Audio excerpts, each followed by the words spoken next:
Finally કાના પેલેસમાં room લઈ લીધો છે. આ છે અમારો રૂમ, ફક્ત 1200 રૂપિયામાં.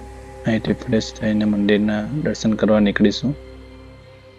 જેમાં અમે બાઇક લઈને નથી જતા, અમે ઈ રિક્ષા રેન્ટ પર લીધી છે, પર પર્સન 100 રૂપીસ. પહેલાં અમે જઈશું કાલ ભૈરવજીના દર્શન કરવા માટે. જ્યાં જ્યાં શિવજી ત્યાં ત્યાં કોટવાલ કાલ ભૈરવજી. ઉજ્જૈન મહાકાલના દર્શન અધૂરા છે કાલ ભૈરવના દર્શન વગર.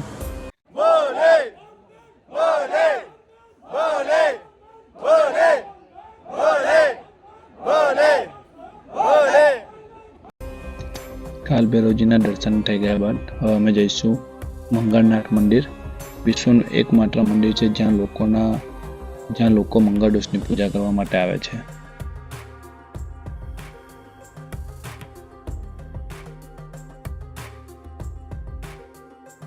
મંગળનાથ મંદિરના દર્શન કર્યા બાદ હવે જઈશું અમે સંદીપની આશ્રમ. આ એક એવી જગ્યા છે જ્યાં ભગવાન શ્રી કૃષ્ણ, એમના ભાઈ બલરામ અને એમના દોસ્ત સુદામા સાથે બાળપણમાં અહીંથી જ શિક્ષા પ્રાપ્ત કરી હતી.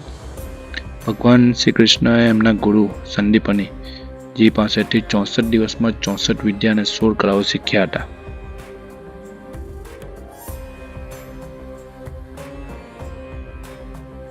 હવે પહોંચી ગયા છે હરસિદ્ધિ માતાજીના મંદિરે.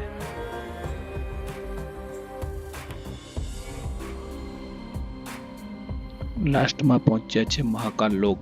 મહાકાલ મંદિરની પાસે બનાવેલું છે. આ એટલું મોટું બનાવ્યું છે કે એને જોવા માટે મિનિમમ 2 થી 3 કલાક થઈ જાય છે. મહાકાલ લોક રાતની લાઇટની રોશનીમાં ખૂબ જ સુંદર લાગે છે.